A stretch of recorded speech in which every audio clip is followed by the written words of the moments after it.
Assalamualaikum warahmatullahi wabarakatuh. Alhamdulillah kita telah selesai mengadakan program ziarah Mahabbah yang mana pada kali ini telah diadakan di Kampung Gong Kepas Dalak, Kota Putera Besut, Terengganu. Dan Alhamdulillah kita telah berjaya menyantuni dan membantu seramai 10 orang di Kampung Gong Kepas Dalam, Kota Putera Besut ini. Saya Muhammad Nafami bin Muda, pengurusi JPKK Gong Kepas Dalak.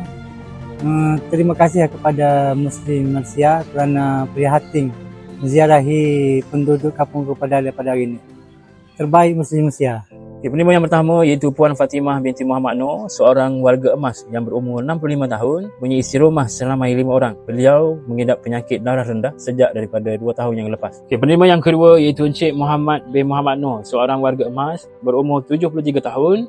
Beliau tinggal seorang diri. Penerima yang ketiga iaitu Puan Tengku Nur Saidatul Azura binti Tuan Zulkifli, berumur 35 tahun, mempunyai isteri rumah seramai 5 orang.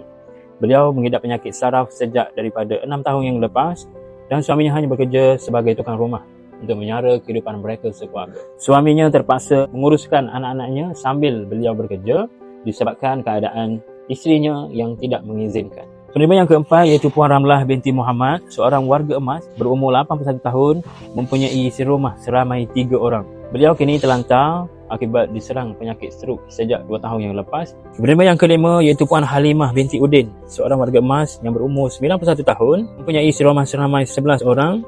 Beliau tinggal bersama anak juga menantunya serta 8 cucunya.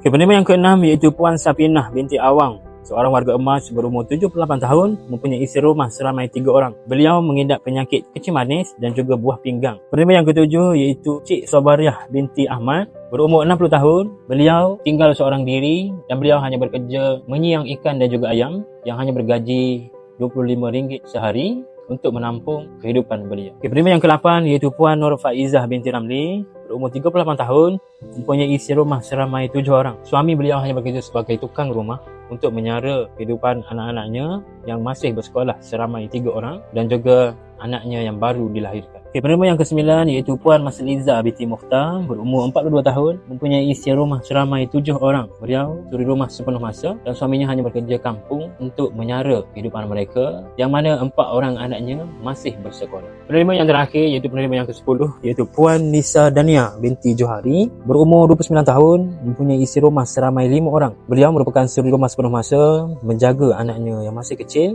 dan suaminya hanya bekerja di kedai makan untuk menyara anaknya yang bersekolah seramai 2 orang dan juga kehidupan mereka. Saya mewakili Muslim Malaysia ingin mengucapkan jutaan terima kasih kepada penyumbang dan penderma di luar sana kerana mempercayai kami Muslim Malaysia dalam membantu golongan-golongan yang memerlukan di luar sana.